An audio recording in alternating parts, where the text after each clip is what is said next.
When you picture a millionaire, what comes to mind? Is it the sprawling mansion, the yacht docked somewhere fancy, designer clothes, maybe a high-end luxury car? Yeah, I think for most of us, the media paints this really vivid picture, right? Yeah. Lavish spending, constant indulgence, exclusive zip codes. Exactly. But what if that image, that really common misconception, is almost entirely, well, wrong? Hmm. Today, we're taking a deep dive into the fascinating world of wealth accumulation. We're going to challenge those popular stereotypes and reveal the true habits of America's affluent. And our guide for this journey is some really foundational research. It's from The Millionaire Next Door, The Surprising Secrets of America's Wealthy Okay. by Thomas J. Stanley and William D. Danko. And this isn't just like a quick snapshot either. This book is the result of some seriously meticulous, decades-long research. Oh, absolutely. Decades. They did over 500 face-to-face interviews with millionaires, surveyed more than 11,000 high-net-worth individuals. Wow. And their biggest survey, back in the mid-90s, had over 1,000 respondents answering, get this, 249 questions. 249. That covers everything. Pretty much. Budgeting, financial fears, even how they bought their cars. And what's really remarkable, they mentioned this in the 2010 preface, is how these findings have held up. Even through recessions. Yeah, even through major economic shifts. It really underscores, the timeless nature of these principles. They seem to just work. So our mission today is pretty clear then. We want to pull out the core insights that explain how ordinary people can actually become wealthy. Right. And, maybe even more importantly, why so many people with high incomes never build up significant wealth. That's a huge piece of it. Definitely. We want to offer you some actionable insights, challenge those assumptions you might have, and help you understand not just the what's of wealth, but the why it matters for your own financial journey. Makes sense. Okay, so let's start by tackling that popular image head-on. The authors tell this really telling story about a trust department VP. Oh, I remember this one. Yeah, after a focus group with 10 self-made millionaires, this VP was just baffled. He looked at these wealthy people and said, they don't look like millionaires, they don't dress like millionaires, they don't eat like millionaires, they don't even have millionaire names. Yeah, it didn't fit his picture at all. Exactly. So what if his image, which, let's face it, is probably shared by most people who aren't wealthy, is actually the complete opposite of reality? Well, it's a classic case of what they call big hat, no cattle. You know that saying? Yeah, Texan saying. Exactly. It perfectly captures the core idea here. Yeah. Someone who looks impressive, flashy, but has no real substance underneath. All show, no go. Pretty much. Yeah. They share this story about a successful business owner in Texas, right? He rebuilt large diesel engines. You'd picture him in a new King Ranch truck or something. Totally. But no. He drove a 10-year-old car, wore jeans, a simple buckskin shirt, lived in a modest house, lower middle class area, surrounded by regular folks, firemen, mechanics. So he didn't stand out at all. Not even close. His British business partners actually thought he was one of his own truck drivers. No way. Yeah, but he put it perfectly. I don't own big hats, but I have a lot of cattle. Meaning he had the actual wealth, the substance, not just the fancy hat. That's such a great analogy. It's the opposite of people spending to look rich but having zero or even negative net worth. Exactly. It's an illusion versus reality. And we should probably define what we mean by wealthy here. Nominally, okay, it's a net worth of $1 million or more, assets minus liabilities. The standard definition. Right. And the research found that the vast majority of millionaires in America, like 95% of them, have a net worth between $1 million and $10 million. Which is a really crucial point. Why is that? Because that range, $1 million to $10 million, is a level of wealth that is absolutely attainable. You can reach it in one generation if you're disciplined. So it's not just for the inherited wealth crowd or the super elite. Not at all. That's a key takeaway. But there's also this other way of looking at wealth, a relative definition, that really shifts your perspective. Okay. The author suggests this simple formula. Take your age, multiply it by your pre-tax annual household income, and this is important, don't include any inheritances, then divide that number by 10. Age times income divided by 10. Got it. If your actual net worth is way above that calculated number, then you're considered wealthy relative to your age and income group. You're a good wealth accumulator. Ah, so it's about how well you're doing compared to your peers with similar age and income. Precisely. Yep. They give the example of Charles Bobbins, a 41-year-old fireman, earns $55,000 a year. His net worth, $460,000. Okay, so not technically a millionaire. Nope. But based on that wealth equation, Yeah. he is wealthy for his cohort, His expected net worth would be much lower, like Yeah. around $225,000. So he's way ahead. Shows incredible financial discipline. He could live for years without working. Okay, I see. And the contrast. Contrast that with, say, Dr. John Ashton, 56 years old, physician, earning $560,000 a year. Net worth is $1.1 million. So he is a nominal millionaire. Yes, but hold on. Given his age and massive income, the formula says he should be worth over $3 million. Ah. So, relatively speaking, he's actually an underaccumulator of wealth, the UAW. Despite the high income, he's not building wealth effectively. That really drives home the point that income alone doesn't equal wealth. Not even close. Discipline matters more. So who is this typical American millionaire then, according to the data? Let's paint a picture. Okay. On average, their household net worth is around $3.7 million. But the median, the more typical number, is still a very impressive $1.6 million. Still a significant cushion. Definitely. But here's maybe the most profound thing, the part that just flips everything. Despite having that much wealth, they live incredibly frugally. Frugal. The research shows they draw out, on average, less than 7% of their total wealth each year to live on. Think about that. Less than 7%. It means their wealth isn't being eaten away. It's sitting there, compounding, growing, building more independence. Exactly. The principle is largely untouched, just generating more wealth. It's a virtuous cycle. Totally. And where do they live? Not in McMansions, usually. 97% are homeowners, sure, but the average home value is surprisingly modest, around $320,000. Far cry from Beverly Hills, yeah. And get this. About half of them have lived in the same house for over 20 years. Wow. So they're not constantly upgrading, taking on bigger mortgages, playing the status game with houses. Nope. They benefit from appreciation without the constant churn. The authors even say most multimillionaires live in homes valued under $500, less than 10% of their median net worth. It's amazing. And they're happy there. The research found, 90% of millionaires in homes under $300K are extremely satisfied with life. Yeah, satisfaction tied to financial independence, not the house size. Which brings us to the Go to Hell Fund. Right. Explain that. It's basically having enough accumulated wealth to live comfortably without working for 10 years or more. That typical $1.6 million net worth, that gives them over 12 years of freedom, especially since they save so much anyway.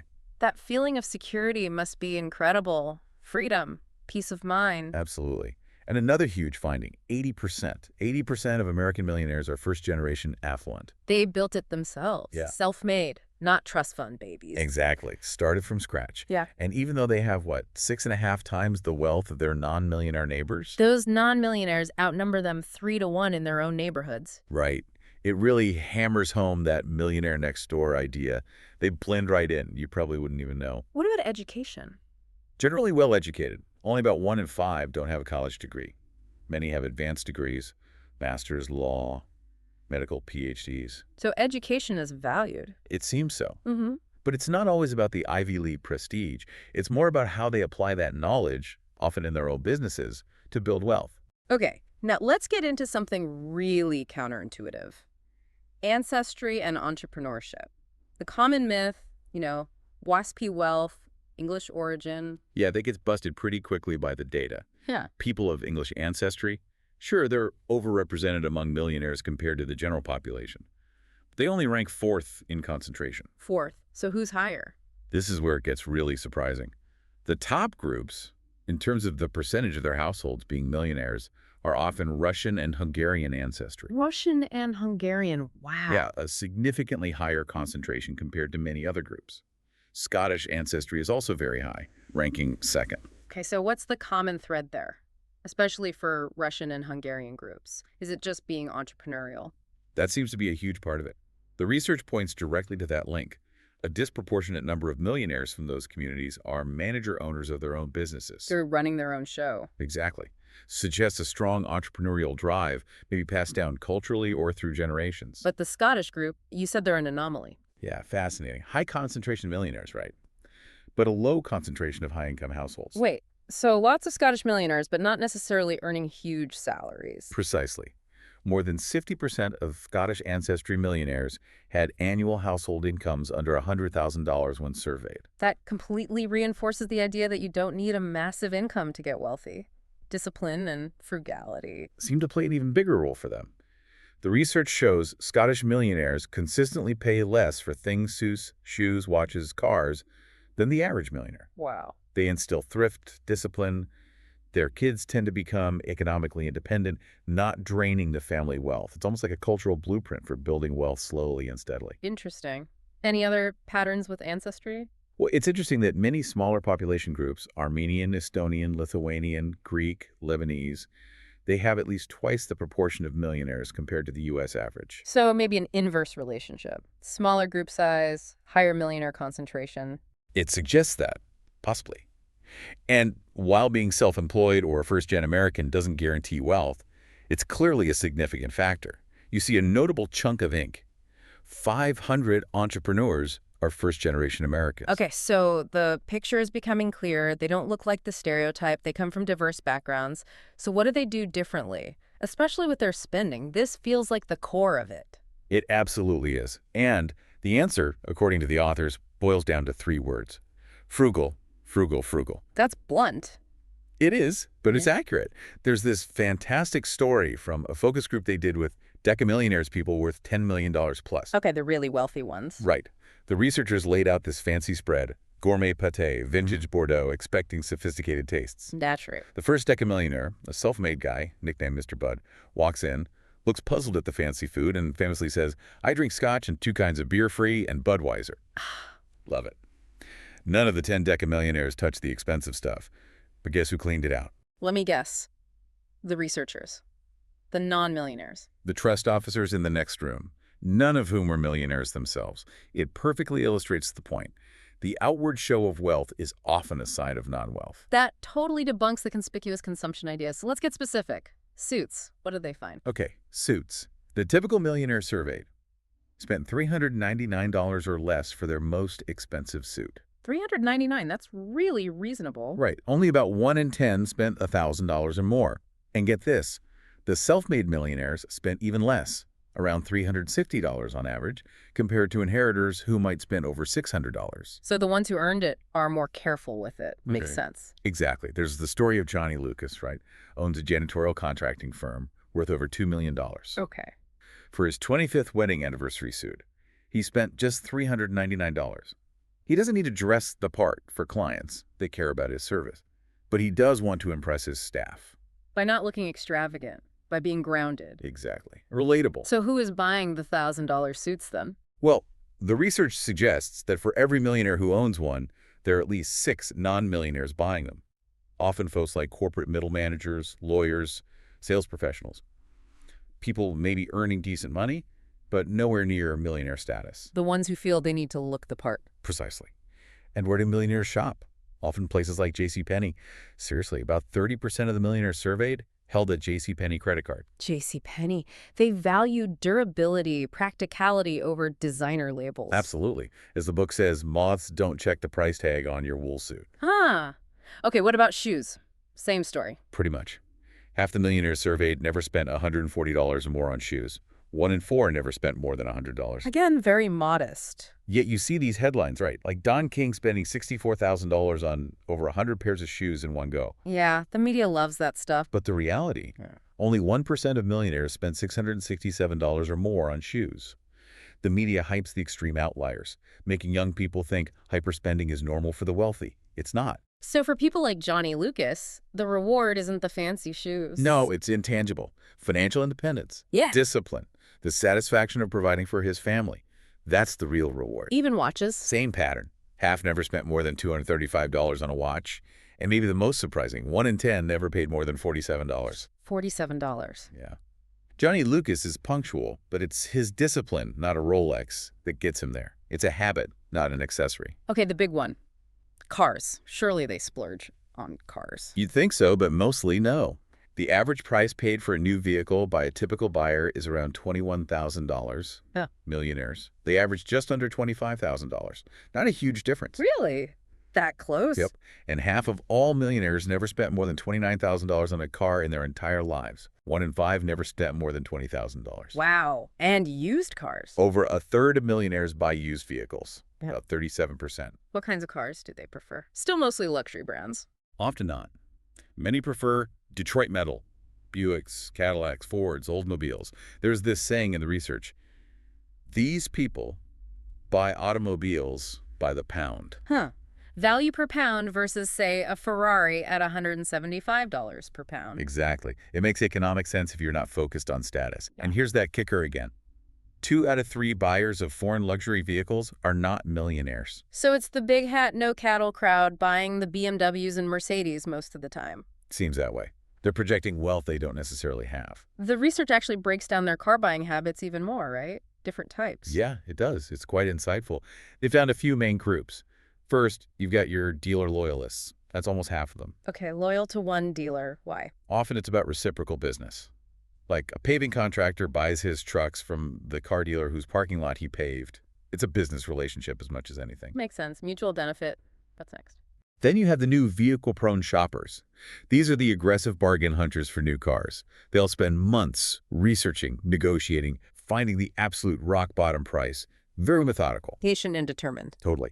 But then there are the used vehicle buyers, split into 2 types. One is the used vehicle-prone dealer loyalists, similar to the new car loyalists, but they stick with the dealer for used cars, often for those same reciprocal business reasons. Okay. And the last group? This is maybe the most interesting. The used vehicle-prone shoppers. These are the ultimate bargain hunters, the most price-sensitive, the most patient. They'll search for months, maybe longer. Where did they buy? Anywhere. Private parties, dealerships, leasing companies, auctions, wherever they sniff out the best deal. The authors share stories of people driving hours for a good used car deal. Some even fix them up and resell them later for minimal loss or even a profit. So this group really embodies that extreme frugality. Absolutely. They score highest on all the frugality measures in the book. They invest way more of their income, contribute more to pensions, and crucially, this group contains the highest percentage of prodigious accumulators of wealth. It's a mindset. They see value where others see depreciation. Exactly. Contrast that with someone like Gary, an underaccumulator the book mentions, earns good money, but low net worth. He buys expensive new cars for fun, takes that big 3-year depreciation hit. And basically subsidizes the millionaire who comes along and buys that same quality car used at a huge discount. You got it. Gary buys in anticipation of wealth, while the paws buy nice things, if at all, only after they've built the wealth. It's a fundamental difference. This leads right into the bigger idea, the real cost of looking wealthy. Right.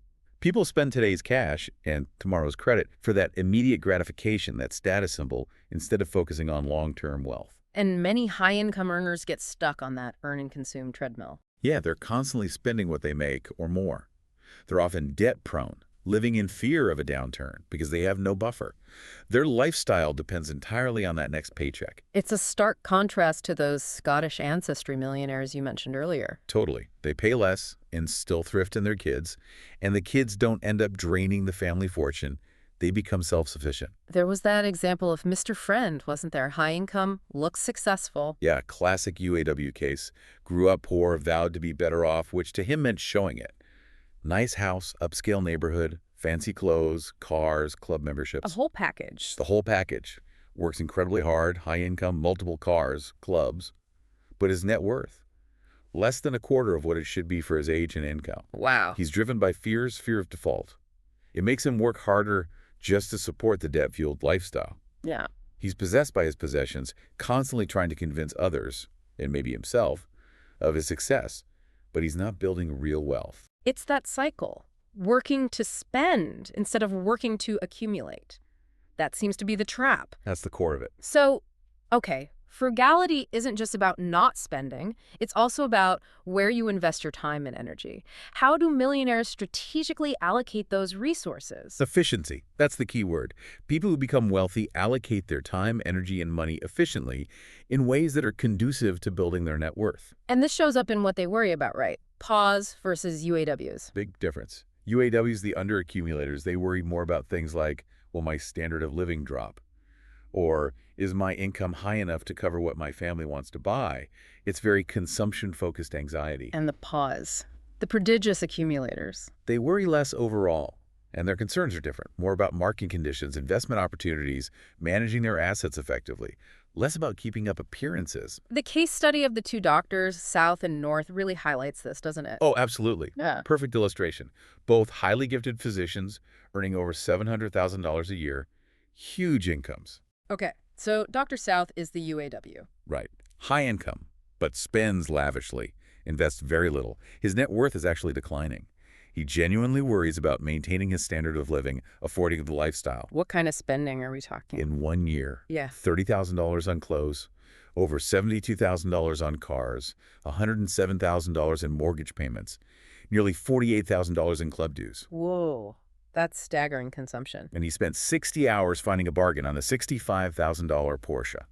But crucially, zero investment in stocks. None. Unbelievable. Okay, so contrast that with Dr. North, the paw. Dr. North. Yeah. Far fewer worries. His net worth is over 18 times Dr. South's, about $7.5 million compared to Dr. South's $400,000. Same income level, roughly. Roughly the same high income. But Dr. North budgets absolutely. He invests at least a third, often 40% of his pre-tax income every year. So his consumption is much lower. Way lower. He lives the level of a family earning maybe a third of his income. Buys quality clothes, but on discount, planned purchases, cars. He's owned only 2 Mercedes in his entire practice, kept them for over 20 years each. Extreme discipline, but incredibly effective. That's the key. And that discipline extends to budgeting. It's a hallmark. The research showed most millionaires budget, right? Yeah, for every 100 millionaires who don't budget, there are about 120 who do. It's a common practice. And even the non-budgeters have a system. Many use that pay yourself first method. They automatically invest at least 15% of their income before any spending happens. It achieves a similar result. So Dr. South said no to budgeting. Well, Dr. North said yes, absolutely. The Norths even had a system. Coordinated planning, joint checking, one main credit card to track almost everything. It's their financial foundation. That 15% method seems like a good starting point for anyone aspiring to build wealth. Definitely a solid benchmark. And the spouse plays a huge role, too, the home team. Oh, critical. Absolutely critical. About 95% of millionaire households are married couples. Often, one spouse, usually the male in this study, earns the majority of the income. But one high earner isn't enough. Nope. Both spouses need that financial discipline. Thrift, sensible consumption, investment focus. Look at the Souths. Dr. South saw himself as the tightwad, but Mrs. South spent $30,000 on clothes in 1 year. They were both hyper-consumers. Whereas the Norths were on the same page. Exactly. Communicating, budgeting together. That unified front is incredibly powerful for building wealth. Okay, so it's about controlling spending, budgeting. What about time spent on investing? Another key difference. PAWS spends significantly more time studying and planning their investments. About 8.4 hours a month on average. Close to 100 hours a year. Doesn't sound excessive, but it's consistent. That's the key. Consistency. UAWs spend much less, maybe 4.6 hours a month. They often feel it's hopeless or they don't have the time. But the pause show it's not about endless hours, just focused effort. Right. And look where UAWs put their money. They're twice as likely to hold 20% or more of their wealth in cash or near cash equivalents. Low planning required, but also low growth. While pause invests in things that appreciate. Exactly. Privately held businesses, real estate, stocks, pension plans, assets that grow wealth over time, often without generating immediate taxable income. That requires planning, but it's the foundation. Speaking of stocks, 95% of millionaires own them, but they aren't day traders, right? Not at all. That's another myth busted. Most are not active traders. Fewer than 1 in 10 hold investments for less than a year. Wow, so buy and hold. Largely, yes. Over 40% made no trades at all in the year before the survey. Active trading is expensive. Brokerage fees add up and often counterproductive. You churn assets instead of letting them grow. So they prefer advisors who advocate for that long-term approach. Definitely. Advisors who believe in doing the research, buying quality, and then holding. They avoid the brokers who can't help but make trades, as one broker admitted in the book. Those guys just generate commissions, often at the client's expense. Which brings us back to choosing advisors. Why do people hire them after a cold call? It seems crazy. It really does. Think about hiring someone for your business. You do background checks, interviews, call references, check credentials. Right, due diligence. But people hire financial advisors who manage their life savings, often with minimal vetting.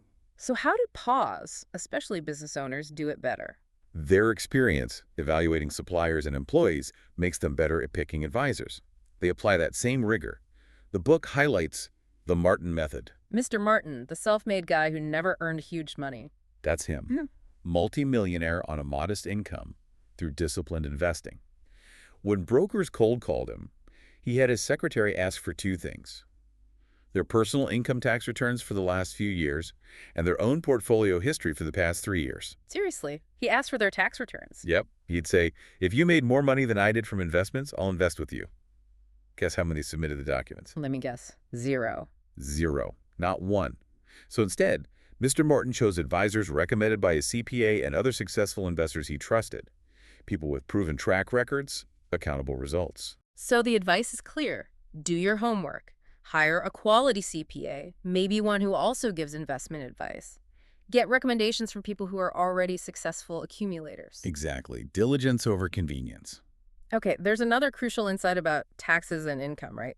Minimizing realized income. Yes, this is huge. Yeah. Millionaires are masters at minimizing realized income. That's the income that gets taxed each year, and maximizing unrealized income, which is the appreciation of their assets, their wealth growing on paper without triggering immediate taxes. How much do they typically realize? The typical millionaire realizes less than 7% of their total wealth as taxable income each year. Average is 6.7%. And their annual income tax bill. It averages only about 2% of their total wealth. 2% of their wealth paid in tax. Compare that to a typical household. Night and day. The typical American household often realizes something like 90% of its net worth as annual income. Think wages, salaries. And they pay over 10% of their wealth in income taxes each year. 10% versus 2%.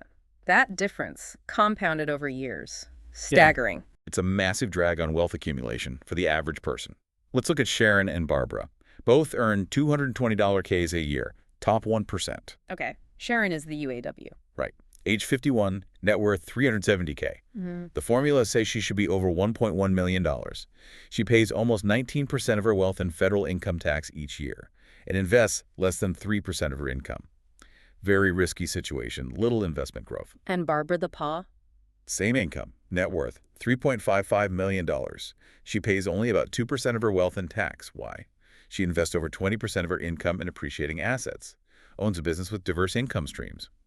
Critically, she could retire tomorrow and live comfortably for 20-plus years just on her financial assets. It's just a fundamentally different approach to managing money and taxes. Totally. Minimize what the tax man sees each year, maximize long-term growth. The super rich, like Ross Perot mentioned in the book, are experts at this. Perot realized only a tiny fraction of his billions in income and paid less than 1% of his wealth in tax. This even extends to death and taxes, right? The Grim Reaper phenomenon. Yeah, they don't wait for the Grim Reaper to trigger estate taxes. They strategically transform their wealth before death. Gifting to charity, family, churches. The example of Lucy L. is amazing, had $7 million a year before she died. But left nearly zip in taxable terms. Exactly. She gave it away strategically. Colleges, charities, generous gifts to all the kids, grandkids, nieces, nephews. Minimize the estate tax bite. Maximize your impact. And finally, the neighborhood factor. Living in a high-status area makes this harder. Definitely. It often forces you to maximize your realized income just to cover the high overhead, the big mortgage, property taxes, club dues, keeping up appearances. That leaves less cash flow for investing. So the advice is, if you want to become wealthy, never buy a home with a mortgage that's more than twice your total annual realized household income. Living below your means often means not living in the fanciest neighborhood. It lets you spend less, invest more, and quietly get ahead financially. These habits are so countercultural, frugal, disciplined, low profile. But what happens when these millionaires have kids? How do these habits get passed on? Or do they? That brings us to a really critical and often problematic area the authors call economic outpatient care, EOC. Economic outpatient care. Okay, what is that exactly? It refers to substantial economic gifts and these acts of kindness that affluent parents, sometimes grandparents, give to their adult children and even grandchildren, basically financial subsidies. And this takes lots of different forms, doesn't it? Oh, yeah. The research listed quite a few. Things like paying for grandkids' private school tuition, that was really common, like 43%. Wow. Paying for adult kids' grad school, about 32%. Helping with home purchases is huge. 59% gave down payment assistance, 17% actually helped with mortgage payments. So major financial support for housing. Definitely. Then there's supplemental income benefits, maybe disguised as forgiveness loans. 61% did that. Gifts of stocks, bonds, real estate, even ownership stakes in the family business. It's a wide spectrum of financial help. Okay, so parents helping out their kids. Sounds nice, right?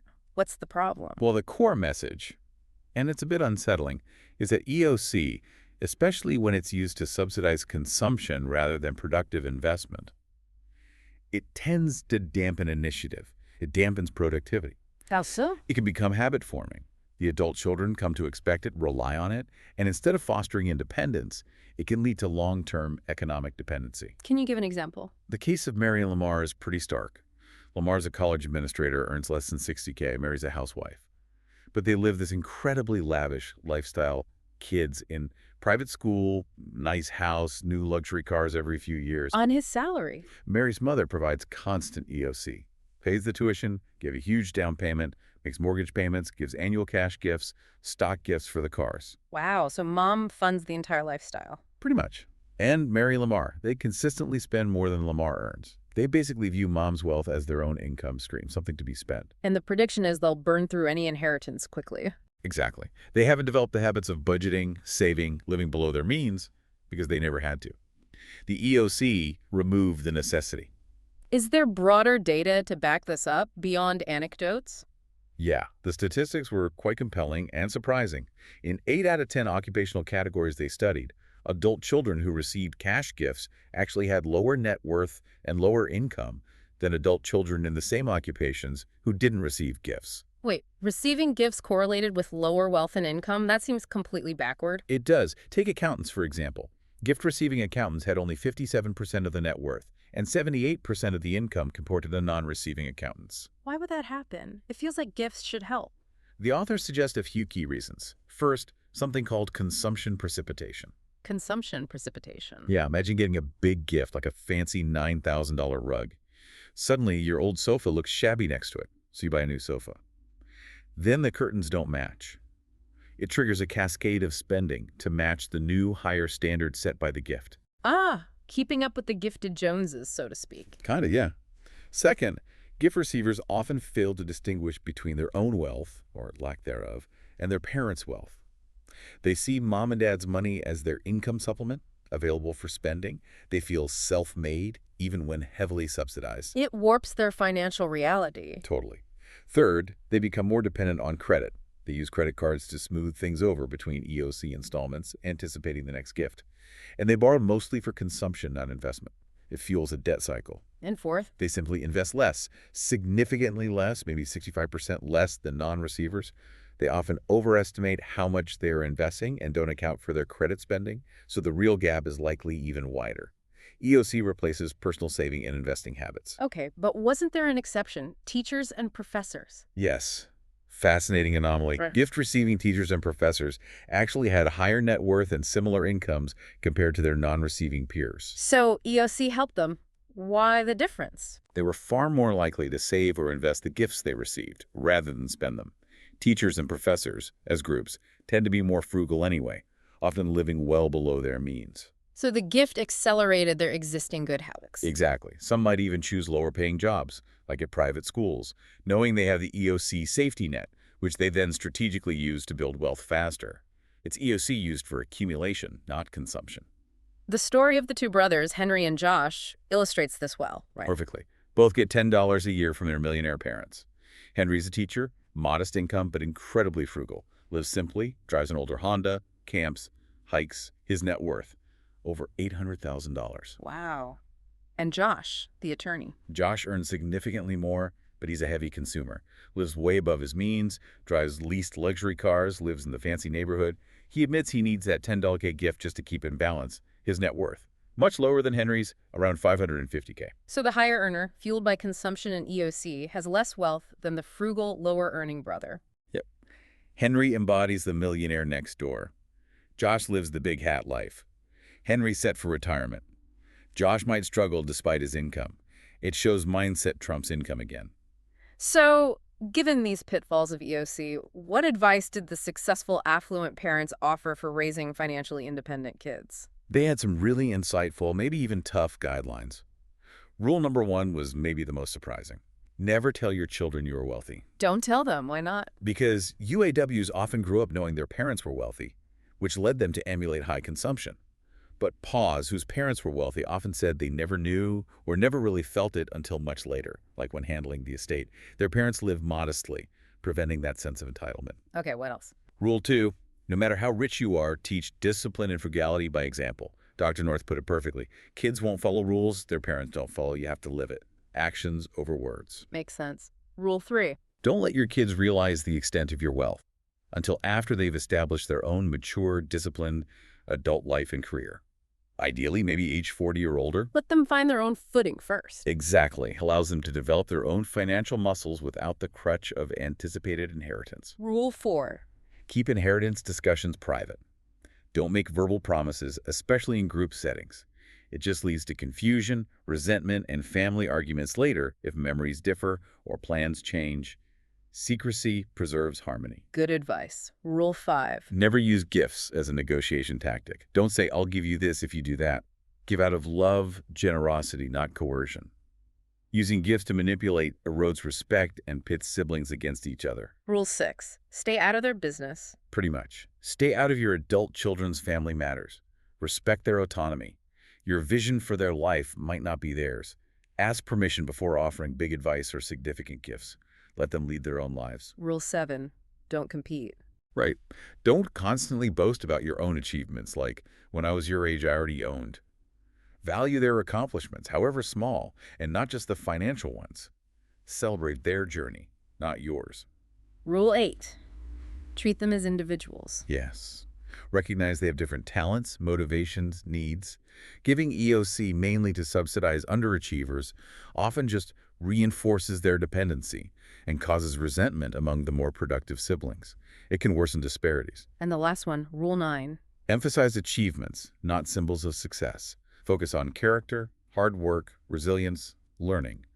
The inner qualities, not the fancy car or the big house, yours or theirs. These rules seem designed to prevent that weakening the weak phenomenon you mentioned. Exactly. Where the least productive kids get the most financial help, reinforcing their dependency, while more self-sufficient kids get less. It's counterproductive compassion. The example of Mrs. BPF sounded like that. Parent set up her business, debt-free, let her live at home rent-free. Yeah.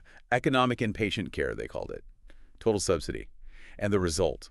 It incentivized her to be a heavy consumer, and ironically made her more fearful about her business failing than entrepreneurs who started with nothing and faced real risks. Because she never developed that resilience, that courage. Precisely. Courage comes from facing risks and overcoming them, not having them eliminated for you. But necessity. Well, That can be a powerful teacher. Laura's story. Oh, Laura's story is fantastic. Real estate executive of the year. Started as a housewife, 3 kids, husband leaves her high and dry. Ouch. She wisely refused EOC from her well-off parents, had English lit degrees, knew teaching wouldn't cut it financially, jumped into real estate sales. And she succeeded. Big time. Earned more in her first 4 months than her best year teaching. Why? Necessity. Courage. She said, it's amazing what you can do when you set your mind to it. You'll be surprised how many sales calls you can make when you have no alternative except to succeed. Wow. Failure wasn't an option. Exactly. And even after becoming affluent, she still flies coach, takes the red eyes. That frugality, that discipline, it's ingrained from having had to fight for it. Our story really captures how mindset and behavior shape destiny. Okay, so shifting gears slightly. Beyond individual habits, where are the opportunities to build wealth in America today? Especially if you're looking to serve these frugal millionaires. That's a great question, because if they're so frugal, why target them, right? Yeah, it seems counterintuitive. But they are not price-sensitive about certain things. High-quality investment advice, accounting, tax help, legal services, they'll pay for expertise there. Okay, professional services. Right. Also, medical and dental care, especially specialized care for themselves or family they're supporting. Yeah. Educational products, homes, they value quality in these areas. And the self-employed ones need business services too. Absolutely. Industrial products, equipment, consulting. Plus, remember the EOC effect. They might be frugal themselves, but they often spend generously on kids and grandkids. And those recipients, they tend to spend lavishly. So you can target the recipients of EOC too. Ah, interesting angle. And the market itself is growing. Consistently. The millionaire population keeps expanding, and huge amounts of wealth are transferring through estates. Billions, even trillions over time. This creates ongoing demand for wealth management, estate planning, and related services. So what are some specific profitable niches then? You mentioned attorneys. Yeah, attorneys specializing in estate law are crucial. Huge fees involved in handling large estates, plus ongoing roles as executors, administrators, trusted family advisors. It's a long-term relationship business. Tax law too, presumably. Oh, definitely. The affluent constantly worry about taxes eroding their wealth. Good tax attorneys are seen as essential defense against the taxman. And immigration law is another growth area, affluent foreigners investing for U.S. residency, skilled professionals needing visas. What about healthcare? Medical and dental specialists are in high demand, especially those offering services often not covered by insurance, like cosmetic procedures, mental wellness, specialized testing, and importantly, specialists who deal directly with patients, not layers of insurance bureaucracy. The affluent value that direct access in service. Makes sense. And what about handling assets? Big opportunity there. Asset liquidators, facilitators, appraisers. Think about all those non-cash EOC gifts. Private businesses, art collections, real estate. Someone needs to value them, sell them, manage them. Auctioneers, dealers, property managers. Education. You mentioned grandkids' tuition. Huge impact. Affluent grandparents funding private school drives demand for those schools, plus good teachers, counselors, tutors. It even bids up tuition costs because the parents spending the money aren't as price sensitive. It's grandma's money. Huh. Okay. Housing and travel. Yep. Housing specialists benefit because EOC for down payments makes offspring less price-sensitive buyers. Think mortgage lenders, home security, interior designers, and family travel is big affluent relics. Grandparents love vacationing with the whole clan and spend significantly. Resorts, cruises, tours catering to multi-generational families do well. Now, if someone wants to build wealth by starting their own business, is it about picking the right industry? The authors argue pretty strongly that it's not really about the industry type. Predicting millionaires by business category is misleading. So what matters more? The character of the business owner. Talent, discipline, courage, perseverance. It's the individual, not the kit or the idea. But are some industries generally better? They point to what they call dull, normal industries, things that aren't flashy but have stable demand and maybe less intense competition. Think building materials, auto parts, commercial cleaning, pest control, maybe a local pizza chain owner. Boring but profitable. Often, yes. They consistently perform well for diligent owners. These industries often require grit to get through tough times, which weeds out weaker competition. Self-employment is risky, though, isn't it? It absolutely carries a risk. Average income for sole proprietors can be low. Many don't turn a profit. But the upside for successful owners, tremendous freedom, control, potential for wealth. What about professional services like doctors, dentists? Highly profitable, generally very stable. Physicians, dentists, vets, lawyers, high rates of profitability. Millionaire parents often encourage kids towards self-employed professions like these, seeing them as maybe less risky and more portable than taking over, say, a manufacturing business. It all comes back to that entrepreneurial mindset, doesn't it? Courage and managing risk. Exactly. Entrepreneurs aren't fearless, but they face fear and overcome it. They redefine risk. Maybe risk is working for a demanding boss who can fire me anytime, or risk is not controlling my own destiny. They love the challenge, the autonomy. Like Larry, the printing broker you mentioned. Yeah, he feared going out on his own, but he leveraged his knowledge, kept overhead low, and succeeded by facing that fear. Courage isn't the absence of fear, it's acting despite it. There's that other story, too, about Mr. W and his dog. All right, the condo owner. Classic example of principle over profit. Yeah. New Homeowners Association tries to make him get rid of his dog because it's slightly over the weight limit. What did he do? He didn't just argue. He threatened to turn his condo over to his company's pension plan for his assembly line workers to use as a vacation spot 52 weeks a year. Total power move. How did the committee react? They backed down immediately. Let him keep the dog. Now, he did end up selling later because he didn't want to live there anymore, but it showed his courage, his willingness to stand up for his principles, even at potential financial cost. It wasn't just about the money for him. That really highlights that wealth building isn't just numbers. It's tied to values and mindset. Absolutely. It's often counterintuitive and requires a very specific, disciplined, often courageous approach. Which leads us back to the ultimate goal, right? Achieving real financial independence and passing on valuable lessons, not just money. So, wrapping this deep dive up, let's recap the main takeaways. First, the true face of wealth. It's often hidden, it's frugal, self-made, living below your means, not the stereotype at all. Right. Second, discipline, budgeting, planning. These aren't optional extras. They are absolutely non-negotiable if you want to accumulate real wealth. Third, be really careful with economic outpatient care. It can undermine independence, and beware the trap of trying to look wealthy, which usually just leads to debt and stress. And finally, building wealth is a journey of choices. Conscious choices about where you spend your time, your energy, and your money every day.